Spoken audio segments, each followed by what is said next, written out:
भारतीय अंतरिक्ष अनुसंधान संगठन इसरो के वर्तमान अध्यक्ष डॉक्टर श्रीधर पणिक्कर सोमनाथ एक प्रमुख भारतीय एरोस्पेस इंजीनियर और रॉकेट टेक्नोलॉजिस्ट हैं, जिन्हें भारतीय अंतरिक्ष कार्यक्रम में उनके महत्वपूर्ण योगदान के लिए जाना जाता है। डॉक्टर श्रीधर पणिक्कर सोमनाथ का जन्म एक मलयाली परिवार में अपने समय के प्रसिद्ध हिंदी शिक्षक वेदम्पराम्बिल श्रीधर पणिक्कर और थंकम्मा के पुत्र के रूप में केरल राज्य के चेरथला, अलाप्पुझा जिले में हुआ था। सोमनाथ की शैक्षिक यात्रा saint Augustine high school Aroor से शुरू हुई। सोमनाथ के पिता एक हिंदी शिक्षक होने के बावजूद अपने बेटे को अंग्रेजी और मलयालम दोनों भाषाओं में विज्ञान की किताबें प्रदान करके उसकी वैज्ञानिक जिज्ञासा का पोषण करते थे। When I was a young boy, in school times, we were very fascinated. Like any other child of that age, they will be very much fascinated by the sun, the moons, the stars. And my father was a science enthusiast, though he was a teacher of Hindi language. But somehow he was so interested in science. He used to bring me books, especially in astronomy, and also some books in English at that time, because I was learning. My schooling was in vernacular language and not in English, in Malayalam, so I couldn't read many of those books at that point of time. But he was talking about science and he was bringing some science book in Malayalam. I was reading that. So the schooling time was very interesting. But later, when I went into engineering, engineering was an option, was not very an easy option at that point of time. But due to many circumstances, I went into engineering. But there I really developed the fascination for space research and space science, etc.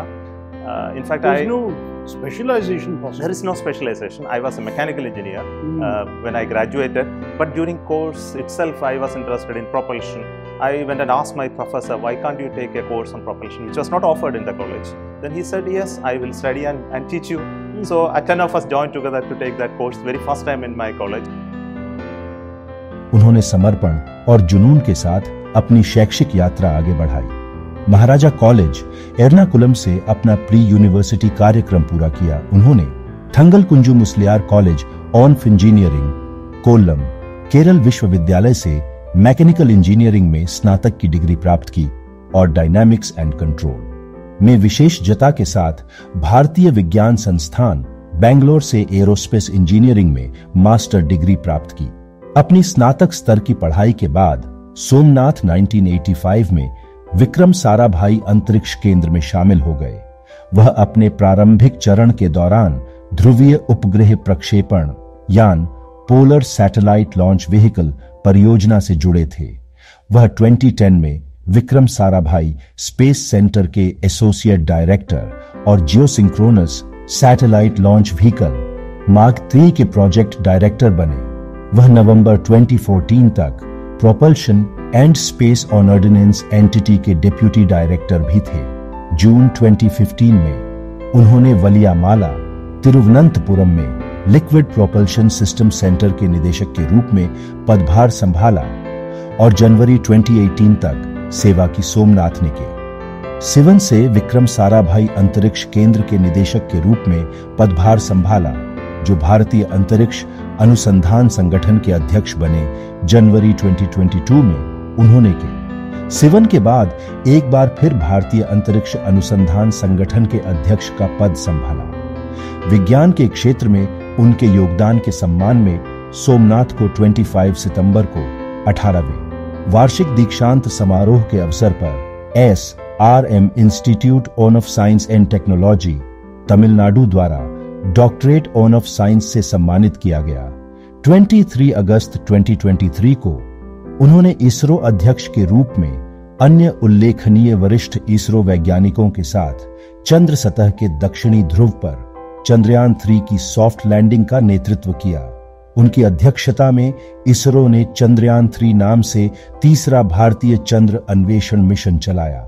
Vikram नाम का lander और प्रज्ञान नाम का rover 23 अगस्त 2023 को 1804 IST पर चंद्रमा के दक्षिणी ध्रुव क्षेत्र के पास उतरे, जिससे भारत चंद्रमा के दक्षिणी ध्रुव के पास सफलतापूर्वक अंतरिक्ष यान उतारने वाला पहला देश और सॉफ्ट लैंडिंग प्रदर्शित करने वाला चौथा देश बन गया। Sir, we have achieved soft landing on the moon. India is on the moon.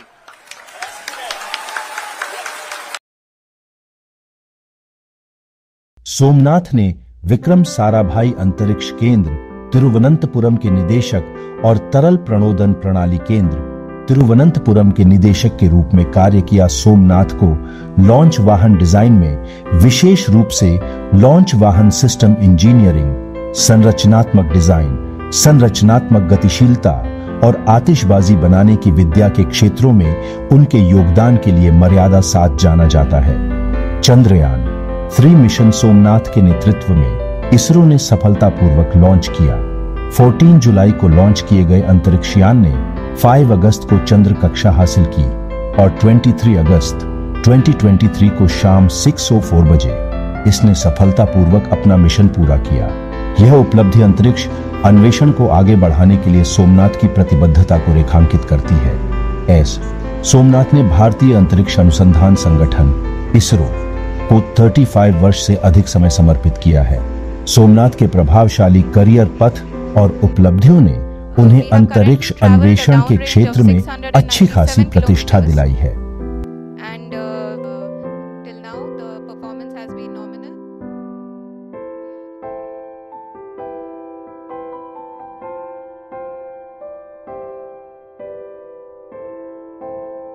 Somnath के समर्पण और योगदान ने उन्हें कई प्रतिष्ठित पुरस्कार दिलाए हैं, जिनमें शामिल है astronautical society of India ASI से अंतरिक्ष स्वर्ण पदक, GSLV मार्क 3 में योगदान के लिए इसरो की ओर से प्रदर्शन उत्कृष्टता पुरस्कार और टीम उत्कृष्टता पुरस्कार, भारतीय राष्ट्रीय इंजीनियरिंग अकादमी INAE में सदस्यता, इंटरनेशनल एकेडमी ऑफ एस्ट्रोनो के संवाददाता सदस्य।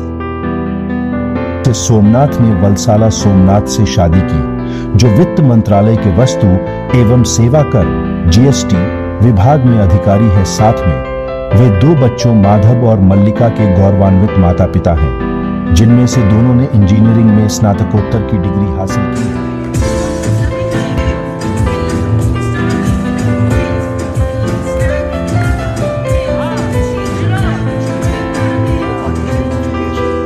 The PSLV was a game changer in the history of Indian space program. Probably you are aware of the SLV-3 story, where Kalam was the Dr. Abdul Kalam was the president. Yes, he was the project director. So our target was to put a 1,000 kilogram satellite at 1,000 kilometer orbit. So that was achieved by the PSLV. So that's the significance for an operational satellite to be put in orbit. So we were making the rocket very first time. And I will tell you a few more very interesting aspects of PSLV. That's the first time that we used liquid propulsion, using liquid propellants and then solid propellants in tandem in a rocket. And this is the first time Indian Space Research Program went into a large-scale industrial support for the space program. The VSSC. And I think we should probably start with the story of this museum itself, because you have established it inside a church. What's the story behind that? Thank you. This is a very, very important place for us. This is where the rocket activities in India started.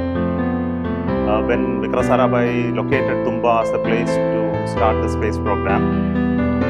This story is very well known. I think I don't have to repeat that. Oh, you should. Maybe viewers who don't know it. So he located Tumba. Then this coastal area is habitat of a lot of people who go for fishing, and they had a church here. And Sarabhai came and met the priest at that time, Bernard Pereira, and then talked to him why this place is so important for the space research activities, because it passes very close to the magnetic equator of Earth. Then he came here. The story says that he came and met when the congregation was going on. He met the church priest and then told him that this place has to be given for space research, and all those who assembled there were clapping and agreeing to it. Later, this land was acquired by the government, handed over to ISRO. The place where we sit today is the place where the initial rockets were assembled, built, research was conducted. Even the Neke Apache rocket, which came from US, French and Russian collaboration, was assembled here. And just a few hundred meters from here, it was launched. The seacoast is very nearby. That's right. It's a great story of how an entire community of Latin Catholic fisher people got together and donated their church and the lands around it to the cause of space research in India. True, true. So we must say hats off to those two great men, Sarabhai and Bishop Pereira. That's right. If you look through the journey of our Indian culture, you can see that imprints of the contribution of scientists of those times that was expressed in the language of Sanskrit. Shunya, the concept of Shunya, and equally important is the concept of infinity. I think both of these are the findings of those great rishis, expressed in very beautiful poetic ways. Many other concepts like the concept of Vimana, architecture, the construction technologies, the concept of time, which is beautifully expressed in many literature, the structure of the universe and how it evolves and grows bigger and bigger with the time, metallurgy and manufacturing, chemical technologies, medicines, treatment, languages, the structure of the grammar. It didn't stay here, it traveled all the way through the Arabic travelers, it went to Europe, and thousands of years later, the knowledge came back to us in the form of discovery by the great scientists of the Western world. Though it was all found out here, it was written down in this language.